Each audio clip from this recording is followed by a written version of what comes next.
Hello everyone, my name is Cleo. I'm a reader based out of Dublin, Ireland, and I really like going over literary prize lists, long lists, short lists, prize winners, you name it, I like going over them.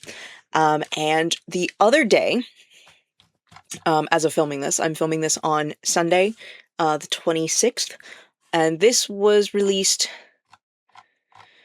earlier this week. I don't remember exactly what day, but it was released earlier this week. The Women's Prize for Fiction shortlist was announced. So the top 6 books that were nominated for this category, written by women and about women, they were announced. The shortlist was announced.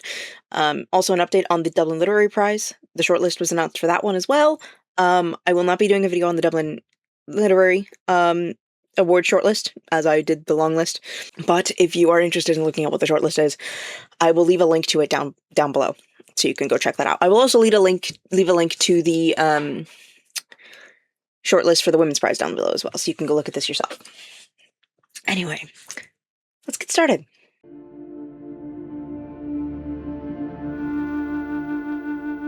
Hi, sorry to interrupt. This is Editing Cleo here. I have a really quick announcement to make before you continue on watching. I have been selected to be part of the street team for Vicious Miscreations by Jen Neal. So I will tell you about that real quick, and then I will let you go on to the rest of the video, because I know you don't want to hear from me. I know you want to hear from me like a week ago. That's fine. That's fine. So I'm going to tell you about Vicious Miscreations. Vicious Miscreations comes out on August 18th this year, 26. So I'm going to read you the little blurb here. One treacherous conspiracy, 5 reckless outcasts, survival will make monsters of them all. On the surface, Tupancy is a bustling hub of interworld trade, but a cesspool of crime and desperation boils underneath. Trapped by an indenture to the brutal Ripper Gang, Lux does whatever he must to claw his way free. When he discovers a monster controlled by the city guard, he plans to capture the creature and exchange it for his freedom.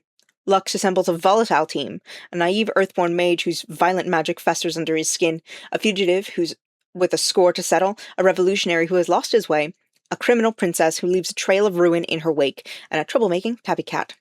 Lux and his crew may be the only ones who can defeat the terrifying power that threatens to devour their world, if they don't betray each other first.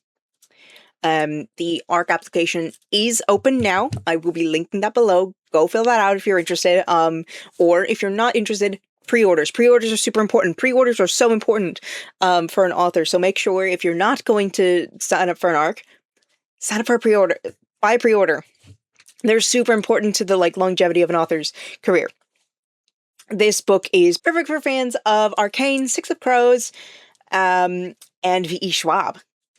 So if you're a fan of those and you're into botanical horror, queer books in a queer normative world, maybe check it out. You should check it out. I'm not saying that just because I'm promoting it. I'm saying it because I'm actually interested in it. That's why I'm promoting it. Anyway, yes, I just want to give that little announcement and tell you guys to go check out Vicious Miscreations by Jen Neal. All right. I will let you go back to me from a week ago, because I know you don't want to look at me right now, editing. You want to look at me a week ago, telling you about the Women's Prize for Fiction. So I'll leave you be. See ya. So, just to preface, I'm on a bit of a time crunch, so I'm going to be waffling a little bit less than I usually do. I am very busy today. I have a dinner party tomorrow that I'm preparing for, and I still have to write my grocery list for today. And I'm vibrating out of my skin a little bit. It's fine. Anyway, so this list is going to be in order of surname. I will tell you the book, and then I will go check their website page for the book, the Women's Prize's website page for the book, and tell you a little bit about what they say about the book on there. So that's what we're going to do. So this is in order by author surname. So we have Flashlight by Susan Choi, published by Penguin Random House. The astonishing story of one family swept up in the tides of the 20th century, ranging from post-war Japan to suburban America and the North Korean regime. One evening, 10-year-old Louisa and her father take a walk out on the breakwater. They are spending the summer in a coastal Japanese town while her father, Cirque, a Korean immigré, completes an academic secondment from his American university. When Louisa wakes hours later, she has washed up on the beach and her father is missing, probably drowned. The disappearance of Louisa's father shatters their small family unit. As Louisa and her American mother Anne return to the US, the traumatic event reverberates across time and space, and the mystery of what happened to Cirque slowly unravels. This sounds very interesting. It also sounds very tragic. One of the judges has a thing to say here. I will be reading these quotes. These are just little quotes from the judges. Flashlight by Susan Choi is a family and historical drama that constantly surprises and intrigues with luminous writing. Set against the backdrop of one tragic event, the mystery plays out over heart-rending decades. This actually sounds really interesting. It sounds really sad. It sounds sad. But they do have... One thing I like about the Women's Prize is that you, look at the little page they have for the books that are nominated. And it has where you can buy it and where you can get the audiobook, so it's just there. Next up, we have Dominion by Addie E. Chichens, published by Europa Editions in the UK. Scorching drama, full of secrets and sin. In the town of Dominion, Mississippi, Reverend Saber Winfrey is more than a preacher. From his pulpit at the Seven Seals Baptist Church, oh god, Baptist Church. I'm sure this is going to be interesting. To the airwaves of his local radio station, he exerts influence over every aspect of society. By his side is his wife Priscilla, who types up his sermons and raises their 5 sons, favoring the youngest, Wonder Boy. Handsome and adored, Wonder Boy is destined to carry on his father's legacy. But after a violent altercation with a stranger, Wonder Boy's actions send shockwaves through the community. Told through the perspectives of the women who love these 2 men, this Morrisonian God-troubled novel illuminates the pervasive sins of the patriarchy and the bargains women strike to survive them. A vivid and unforgettable story that exalts the beauty and strength of Black womanhood, Dominion is the incandescent debut from one of America's most exciting writers. Again, a quote from the same judge, Julia Gilliard. Set in the American South, Dominion by Addie E. Chichens is a taut novel about power, race, and privilege, telling the story of the Winfrey family through the eyes of the mother and an orphaned teenage girl. It is a spellbinding and potent debut. So this actually is really interesting to me, because I mean, I have a lot to say about, this sort of, patriarchal payment that goes on, between women who, uphold the patriarchy and the way that they have to sort of, almost sell their souls to get that power, that they have. You see it all the time with, women who write manuals on women, on, wifely duties and stuff. They've made almost like a transaction. In order to get their own power and autonomy, they have to oppress other women, and they don't even really have a lot of autonomy of their own, right? It's a very interesting thing, this sort of patriarchal bargain that happens, and it seems like this book is going to be about that patriarchal bargain, which I think will be delightfully interesting. Add in the, racial part of this, Black church in the South with its prevalent racism. I feel like there will be not just a patriarchal bargain, but also a white supremacist bargain almost, in that regard. There's going to be a bargain made to hold up white power in order to keep themselves out of the line of fire, which is going to be very interesting to read. I think I'd like to read this. This is the kind of book that I find very interesting because it's something that I can very much sink my teeth into and think about from a very philosophical standpoint. Also pretty familiar with this kind of evangelical Americana kind of shit. Grew up in the States. Definitely was around some people who were very, very, very Baptist growing up. Again, my parents are not particularly religious. My dad is a cradle Catholic, and it shows. And he's a cradle Irish Catholic. So he's kind of pagan light, I guess. But my mom grew up agnostic, vaguely evangelical, not like evangelical, but like in the like sort of like around those kind of people. But she's pretty agnostic. Again, I've said this before in other videos. When I was talking about my mom and my Aunt Becky, um, my mom, they went to church as a social thing because they moved a lot. But I've lived in red states until we moved to Michigan. I lived in mostly red states. Arizona was a red state. Phoenix itself wasn't really red, and we lived in town enough for it to not be too red.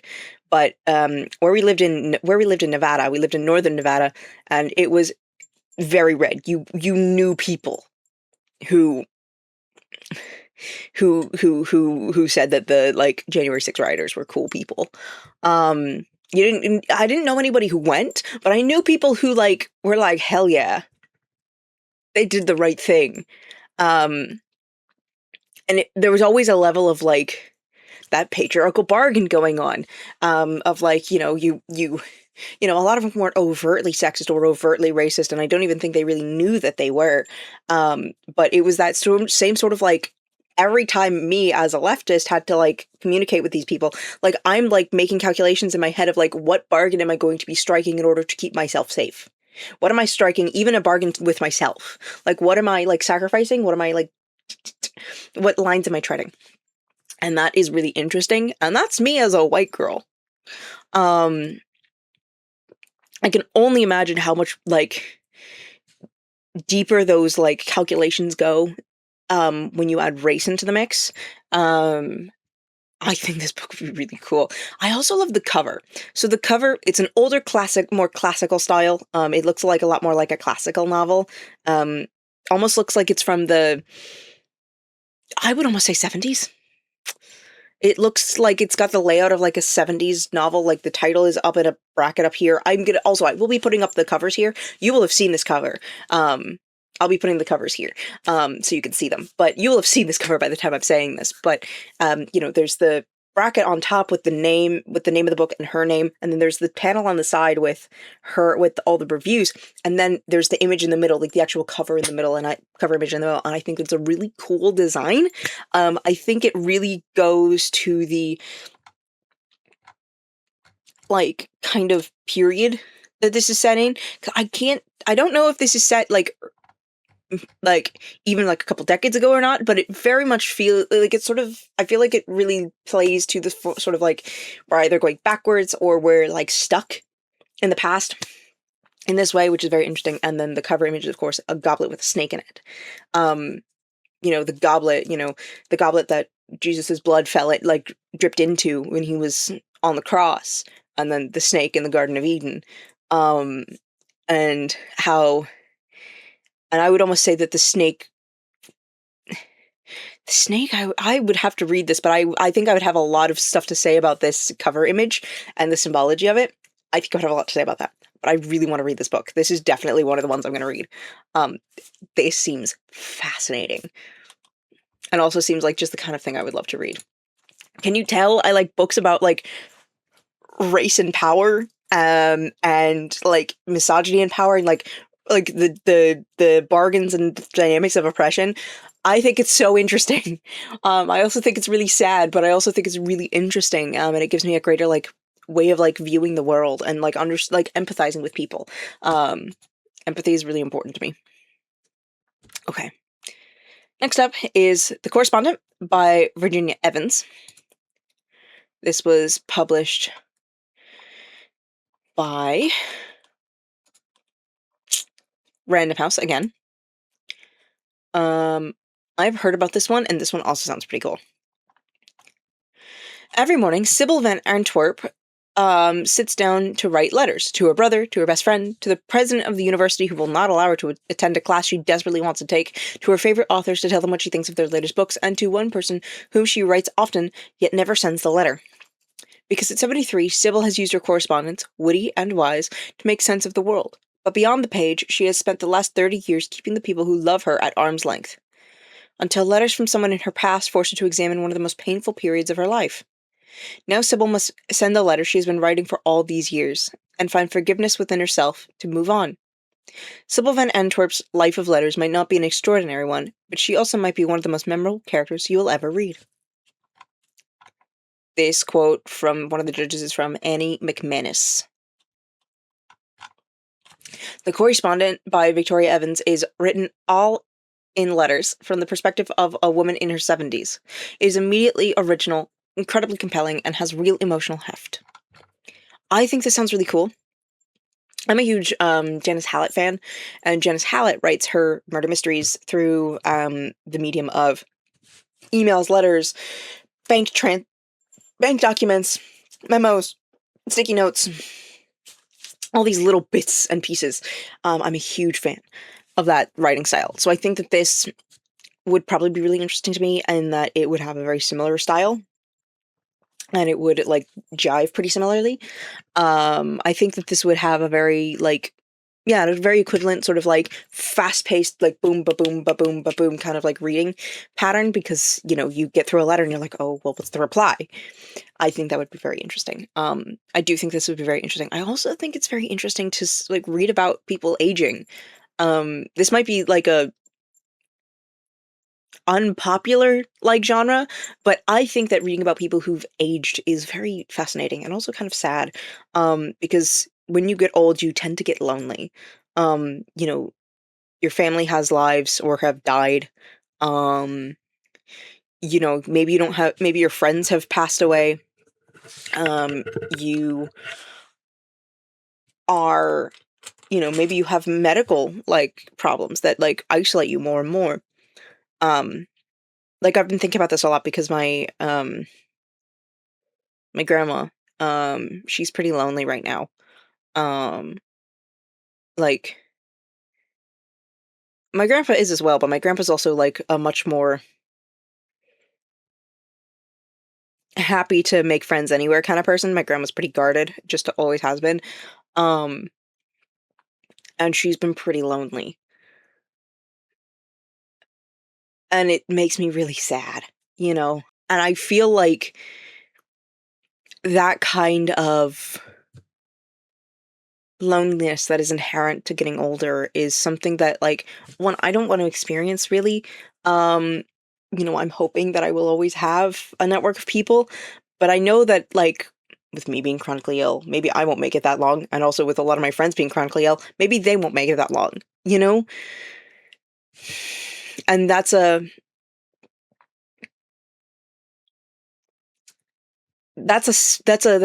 thing that could happen, um and just this woman is, getting older, and she clearly regrets something in her past, and has like written a letter to presumably apologize for something or explain herself or what have you.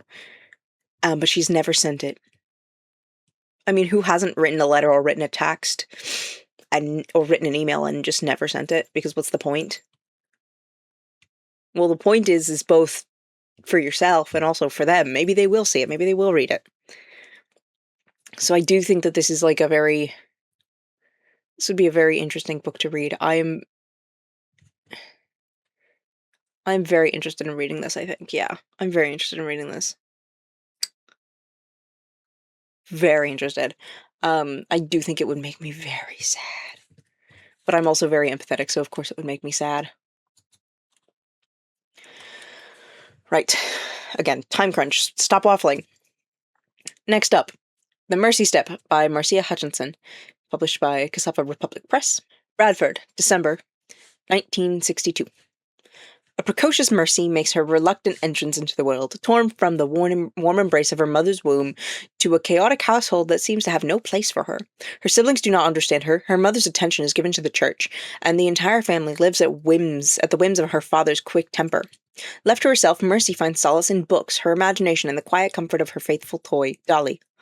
But escapism has its limits, and as the grip of family, faith, and fear threatens to close in, Mercy learns she must act if she wants a different future. One where she is seen, heard, and her family set free. The Mercy Step is a sharply witted and tender portrait of a young girl's quiet rebellion and her refusal to be broken. This quote from a judge is from Salma L. Bordani. From the very first page, I knew The Mercy Step by Marcia Hutchinson was exceptional. Telling the story of a little girl called Mercy and her connection with her mother, it draws you in from the get-go. This sounds really interesting. This sounds like, I think there will probably be like a racial aspect to this as well, both because of how the little girl is portrayed on the cover. It looks like she has cornrows, and also the fact that the author is, of course, a black woman. I think that is like inherent, that even if it is not explicitly about race, or like for example, if I'm to write about something, it's not going to be explicitly about like being disabled, but there's always going to be a bit of that in there, just inherent, because it's what I know, and it's going to, and it colors the whole way I view the world and the whole way I interact with the world, and I think that that's always going to be the case. But it does look like this might be also about like a black family. I don't know. Yeah, the little girl looks like she's got like little, it looks like she's got little tiny box braids. But this looks really interesting. It also looks really sad. Again, sad. These books are always sad. I mean, those sad books are always the best ones, I think. But I do think that it'll be interesting to like read a book like this, because I definitely like relate to this sort of like jump into like books and escapism kind of thing, because no one understands you. I was homeschooled. I've talked about this before, but I was homeschooled, and being homeschooled meant that either I didn't have a lot of friends in person, or when I did have friends in person, sometimes they wouldn't get me, if that makes any sense. So sometimes I would have to sometimes I would just, be in my own world, Again, how the psychiatrist did not diagnose me with autism, I don't know. I literally never played during recess. I would sit on the side and watch people play, or I would read. Why? Why? What do you mean I'm too smart to have autism? Oh my god. I'm still not over that. It still makes me mad. But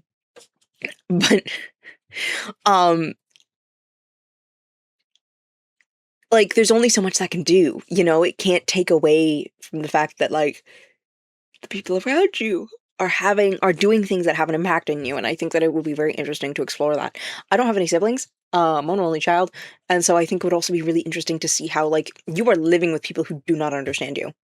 It is not just that like you have like this divide, like generational divide between your parents. You are in the same generation as your siblings. They do not get you. They are not the same as you. They've had so many of the same experiences as you. They do not get you. How do they not get you? And I think that'll be very interesting to read. Yeah, I do think I'd read this. I'm not as interested in it as I am with like Dominion, but it is definitely like up there in like interest level. And then we have Kingfisher by Rosie Kelly, published by Saraband. She smelled like jasmine. No, not exactly. She smelled like the earth beneath a jasmine plant on a hot day. Most of us are poets, she said. It's just a question of how it comes out. When a creative writing academic becomes infatuated with his colleague, the poet, it is not long before it begins to threaten his relationship with his partner, Michael. Michael is beautiful. Michael is safe. But the poet is everything he isn't. She has everything he wants. When he writes about steel and sex, she dreams about the movements of swallows. While he tends to his budding career, she writes from her big, white house in the woods. As he slips between his old life and this new one, his fixation grows into something more powerful. The poet, his kingfisher, is his sole focus. He is hypnotized. But when simultaneous illnesses threaten to destroy the precarious reality he clings to, he's forced to question what he can and cannot take from someone. This is a novel about grief, power, and desire, and the tangles in between that make up a life. So this quote is from Mona Archie. Again, she's one of the judges. Written in arresting, energetic prose, Kingfisher by Rosie Kelly is a short, poetic book about two writers and their complex relationship. It is a story about how we love and what happens when we fall short. Ooh. This sounds very interesting. I don't know that I would be very interested in reading it personally, but if you are very interested into sort of like purple prose, it's so funny. For someone who is a poet, I don't really enjoy purple prose. I don't enjoy it very much. I don't know why. Like I like standard prose when written with small bursts of purple are delightful. But like I feel like this could be all purple prose, and I don't know that I would find that enjoyable. Um, but it does sound interesting. It sounds like also like I also almost wonder if there's going to be an aspect of like heteronormativity to it, because this man, this creative writing academic, his colleague is a woman, but his partner's a man. Clearly he's bisexual. This is not a problem. If anyone is biphobic in the comments, die. What the fuck is wrong with you? But I do think that there could also be an aspect of heteronormativity there, which is very interesting because Michael is beautiful and safe, but the poet is interesting and new. And so I think there's going to be this interesting, like, dichotomy of, like, well, he's safe, but also she is societally the safer option. He is safe, Michael is safe because he's what this academic knows, and he is comforting, and he's like home almost. But this colleague is like wild and interesting, and she's cool, she's unsafe, she's treacherous, but society will consider it safer. And I think that there could be a very interesting like push-pull there. In that, I think that would be cool. That would be cool to explore. Again, I don't know, I haven't read this, but I think that would be a very cool thing to explore in a book like this.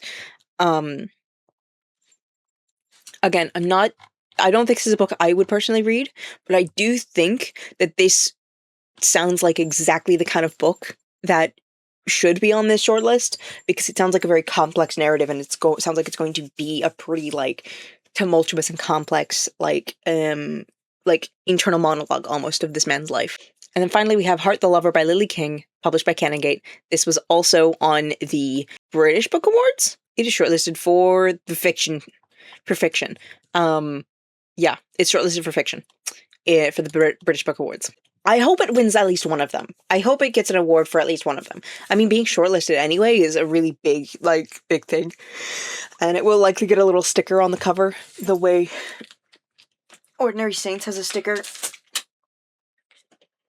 Has like a fake sticker. Where it was, because this is a fake sticker. This has a fake sticker about where it was shortlisted for the Women's Prize last year. They've redesigned the sticker on the front of this, by the way. I saw a copy of Ordinary Saints in Hodges Figgis yesterday. It had a completely redesigned like endorsement sticker, which I think is very interesting. But yeah, you know, like these books will at least get that on there, and that's pretty cool. Because people tend to see that and go, "Oh, cool! You knew I'd write a book about you someday." Our narrator understands good love stories, their secrets, their highs, and free falls. But her greatest love story, the one she lived, never followed the rules. She was in her senior year of college when star students Sam and Yash swept her into an intoxicating world of academic fervor, rapid-fire banter, and raucous card games. Their lives became quickly intertwined with friendship, but also with unpredictable passions and the intimations of first love. Decades later, she is a successful writer, living a comfortable life with her husband and children, when a surprise visit brings the past crashing into the present, forcing her to confront the decisions and deceptions of her youth. Written with the precision of poetry and the emotional tide of an epic, Heart the Lover is a celebration of literature and the lifelong echoes of young love. This is King at her very best, affirming her as a masterful chronicler of the human experience and one of the finest novellas at work today. This quote is from Carrie Lloyd. Heart the Lover by Lily King is a novel about first love and the power the past has over us. Spanning the lifetimes of our three protagonists, it is an intimate novel that explores desire and friendship, beautiful, tender, and utterly truthful. It's a book that will stay with you for some time. So, this book sounds, again, reading an actual like excerpt, this like a blurb this time, this book sounds a lot more interesting than I thought it did at first. If you go back and watch my British Book Awards shortlists overview, you'll know that I didn't really see was very impressed by this at first. But I am much more impressed by it now. With this seems much more interesting than I thought. It depends on what decisions they make and like what deceptions, there are going on in their lives, like what did she lie about? What did they lie about? Like all that kind of stuff. Like it depends on what that is framed about. if I would read this or not, because if it goes sort of the direction of like if we were villains of like, oh, someone got hurt, someone died, someone got blamed for something, someone got expelled, like there was huge catastrophic like consequences, I would probably read it. It sounds really cool. But if it's like, oh, we just like stopped being friends, we just drifted after college, oh, we just broke up, I don't know that I'll find it that interesting. You know what I mean? There's got to be some more meat on it. I think there's got to be some lifelong consequences for me to like find this kind of story interesting. You know what I mean? If it's just, oh, we broke up, okay, cool, you will move on. Clearly she did. Because she has a husband and kids.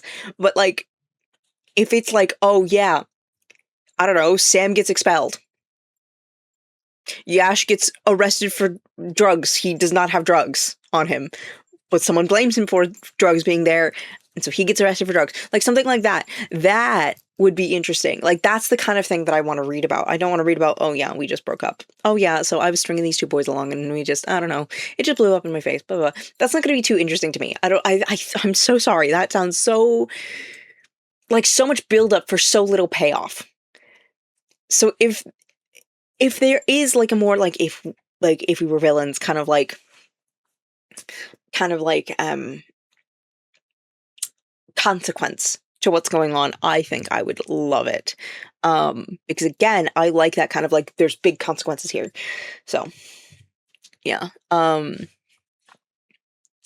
I do think that like clearly this book is going to be very good. It's been nominated for 2 different awards. So that's pretty impressive. Let me tell you about the judging panel. I have a couple more minutes. Why not? So I'll tell you about the judging panel real quick, and then I will have to go. So we have a handful of judges. Yeah, we have 5 judges. Cool. So we have Julia Gillard, who is the chair of the panel. She was the 27th Prime Minister of Australia. What? She currently serves as the inaugural chair of the Global Institute for Women's Leadership, which through research, practice, and advocacy is addressing women's underrepresentation in leadership. Cool. That is really cool of her. In 2021, she was appointed as the chair of Welcome, a global charitable foundation which supports science to solve urgent health challenges. Okay, I'm listening. She recently completed her appointment leading the Royal Commission into Early Childhood Education and Care in South Australia. Her second book, Women in Leadership, Real Lives, Real Lessons, is co-authored by Ngozi Okonjo-Iweala, and was released in 2020. Her third book, Not Now, Not Ever, 10 years from the misogyny speech, was released in October 2022. So, we're chaired by the 27th Prime Minister of Australia. Delightful. We're off to a cracking start here. I don't know anything about her politics, but just based off of this little like resume they've given her here, cool. Cunt. Love her. Next up we have Mona Arshi. She is a poet, novelist, and essayist who previously trained as a human rights lawyer at Liberty. Hell yeah. Her debut collection, Small Hands, won the Forward Prize for Best First Collection in 2015. Her second, Dear Big Gods, was published in 2019. Her writing has been featured in The Times, The Guardian, Granta, The Yale Review, and The Times of India, as well as on the London Underground. In 2020, she was awarded an honorary professorship at the University of Liverpool and appointed a fellow in creative arts at Trinity College, Cambridge. Damn, that's right. So for those people who don't know, there are 2 Trinity colleges. They were originally sister schools. Now that Ireland is not, the Republic of Ireland is not a part of the UK. They are no longer sister schools, but there's a Trinity College in Cambridge and there's a Trinity College here. They were both the Queen's colleges. Anyway,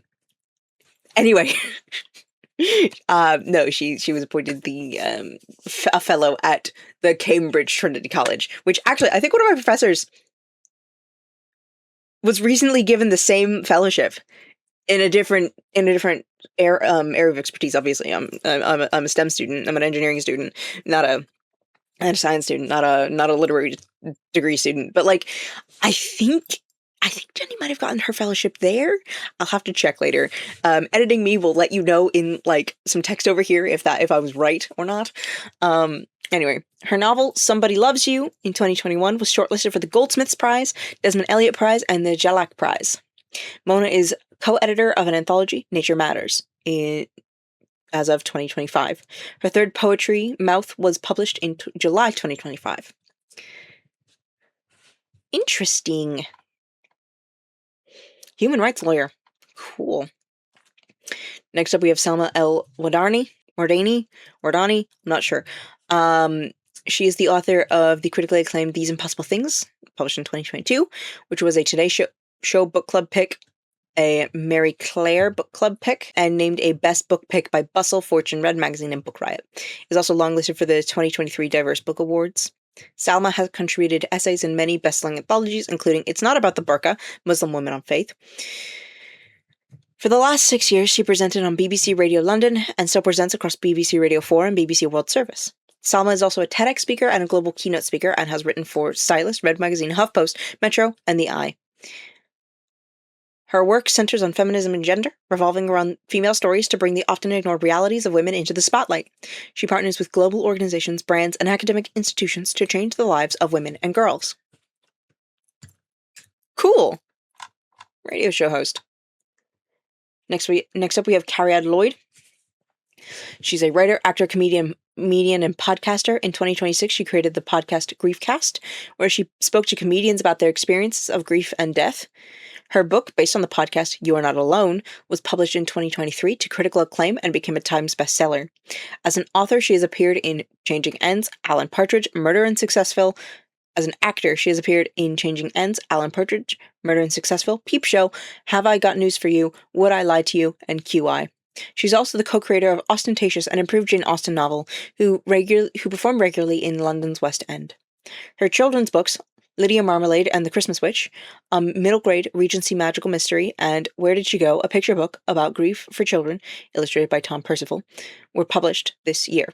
She co-hosts the Weirdos Book Club podcast with Sarah Pascoe, a weekly podcast for all the weirdos in literature. Cool. Author about grief, children's author, actor. Cool. And last but not least, we have Annie McManus. She's an internationally renowned DJ, broadcaster, and best-selling author. Cool! I love how interesting these women are. Annie runs the hugely successful clubbing concept Before Midnight and can be seen in the booth on the biggest stages of music festivals and clubs around the world. She presented the flagship new music show on BBC Radio 1 for 17 years before leaving to focus on writing and podcasting. Since then, she has written 2 critically acclaimed novels, the Sunday Times bestselling Mother Mother and The Mess We're In, published in 2021 and 2023 respectively, whose rights have been bought for adaptation by It's All Made Up Productions, the Liverpool-based company who co-produced the biggest TV show of 2025 so far, Adolescence. Her writing has also featured in The Guardian, Irish Times, Stylist, and Independent. Her podcast Changes ran for 4 years, accruing over 9 million downloads, and now she presents BBC Weekly podcast Sidetracked alongside Nick Grimshaw, in which she interviews the biggest names in music, from Robert Smith to Kylie Minogue to Stevie Wonder. The Irish Times. Is she Irish? She is! She's Irish! Where's she from? Dubliner. She's a Dubliner. And she went to Queen's College Belfast. Cool. Okay. I was like, the Irish Times. That's an interesting one. She's Irish. This makes a lot more sense. So that's the judges. I've gone over the books. What books from the list are you looking at reading? Have you read any of them? If you have, I really want to know what you think about them. And if you think that I would like them, if there are any other book awards you want me to go over, please let me know. I love doing videos like this. This is really fun for me. I enjoyed this a lot. Yeah, please like, share, subscribe. Again, leave those comments down below about like what books you want, what books from this list you think you'd read, other awards you want me to go over, all that good stuff. And I thankfully have kept to my time crunch. I am God itself. Anyway, I will see you next time. In the meantime, ta!